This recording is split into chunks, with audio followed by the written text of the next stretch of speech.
સ્પષ્ટતા કરવા માંગુ છું. જે કાલે અહેવાલ પ્રસિદ્ધ થયા ને એનામાં જે વિસ્તાર બતાવવામાં આવ્યું છે એ વોર્ડ નંબર 2 નો જે નવાનગર અને લુણંગનગર વચ્ચેનો જે ગટરનો છેલ્લો છે, જે આજે વર્ષોથી એ ગટરનો છેલ્લો છે, એનો ઉપયોગ એ લોકો ત્યાંના સ્થાનિક રહેવાસીઓ શોર્ટકટ માટે કરે છે. એકચ્યુઅલી ગટરનો છેલ્લો જ છે. તો એ સ્પષ્ટતા કરી દઉં કે એ જે લોકો યુઝ કરે છે એ પોતાના સુખાકારી માટે શોર્ટકટ અપનાવવા માટે કરે છે. બાકી ત્યાં ઓલરેડી રોડ રસ્તા કરેલા જ છે, એનો ઉપયોગ નથી કરતા. અને એ સમય બચાવવા માટે પોતાના બાળકોને ત્યાંથી મોકલે છે. તો હું એ તમારા માધ્યમથી વિનંતી કરવા માંગુ છું કે આવી જગ્યાએથી પોતાના બાળકોને મૂકવા કરતા જે રસ્તા બનેલા છે ત્યાંથી એ પોતાના બાળકોને મૂકવા જોઈએ અને આ જે ગટરનો છેલ્લો છે એનો ઉપયોગ ન કરવો જોઈએ. નમસ્કાર, હું નિલેશ ગિરી ગોસ્વામી, કાઉન્સિલર વોર્ડ નંબર 2, શાસક પક્ષના નેતા અંજાર નગરપાલિકા.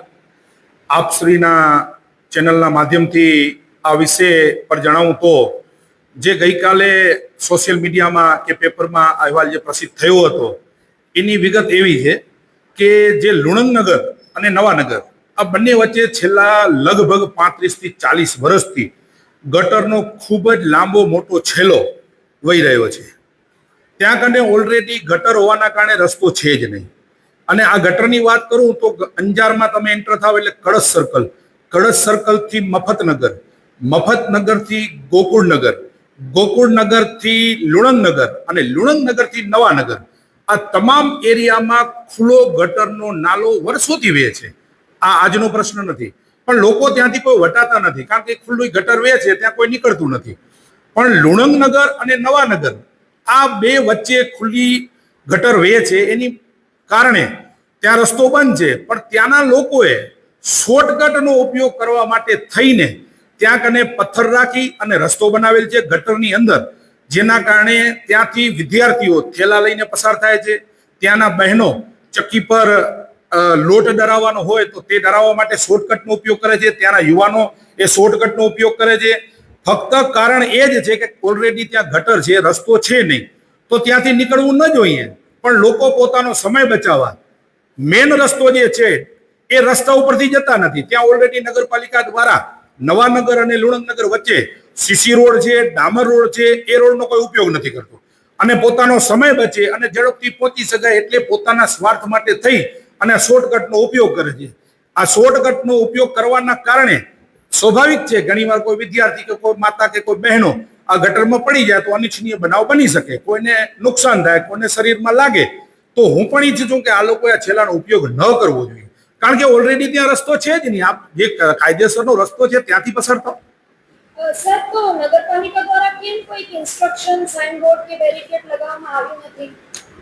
નગરપાલિકા દ્વારા હું છેલ્લા જે 4 વર્ષથી કાઉન્સિલર થયો છું ત્યારે અમે લગભગ 3 થી 4 વખત નગરપાલિકાની ટીમ સાથે લુણંગનગરના રહેવાસીઓ પાસે રૂબરૂ જઈને આ રજૂઆત કરેલ છે. કારણ કે આ ફોટા લગભગ 2 વર્ષ પહેલા પણ આવ્યા હતા, ત્યારે પણ રજૂઆત કરેલી હતી. એના પછી સમયાંતરે 3 થી 4 વખત અલગ અલગ સમય જઈ અને રજૂઆત કરેલ છે કે આ કાયદેસર રસ્તો નથી, ગટરનો વર્ષોથી વહેતો છેલ્લો છે, જે ત્યાંના લોકો પણ જાણે છે. ત્યાંના લોકો કબૂલ પણ કરે છે કે આપણી 35-40 વર્ષથી અહીંયા ખુલ્લી ગટર વહે છે, ત્યાંથી ન જવું જોઈએ. અમે એને અપીલ પણ કરી છે કે આપ લોકો આ શોર્ટકટનો ઉપયોગ ન કરો અને નગરપાલિકાનો જે કાયદેસરનો રસ્તો છે, સીસી રોડ છે, ડામર રોડ છે, જે લુણંગનગર અને નવાનગર છે એ બંને વચ્ચેનો રસ્તો છે, ત્યાંથી તમે પસાર થાઓ. પણ અમુક લોકો સમયને બચાવવા માટે શોર્ટકટનો ઉપયોગ કરે છે, જેના કારણે ત્યાંથી પસાર થાય છે. હું આપની ચેનલના માધ્યમથી એ લોકોને હાથ જોડીને નમ્ર અપીલ કરું છું. રૂબરૂ પણ ગયા છીએ, પણ આજે અહીંથી પણ અપીલ કરું છું કે ભાઈ જે શોર્ટકટ છે એનો ઉપયોગ વિદ્યાર્થીઓ ખાસ ન કરે. એમના વાલીઓને મારી વિનંતી છે. અને માતાઓ અને બહેનો પણ ત્યાંથી પસાર થતી હોય છે, પથ્થર ઉપર પગ રાખીને ગટરમાંથી નીકળતા હોય છે. કારણ કે ક્યારેક કોઈ અનિચ્છનીય બનાવ બનશે તો એ બાળકોની કે કોઈ બહેનોને લાગશે પીટશે તો એમની પીડા વધશે, એ મારા વોર્ડની પીડા વધશે, અમારે નગરપાલિકાની પીડા વધશે. તો હું આપના માધ્યમથી એમને વિનંતી કરું છું કે આપ મહેરબાની કરી અને આ શોર્ટકટનો ઉપયોગ ન કરો.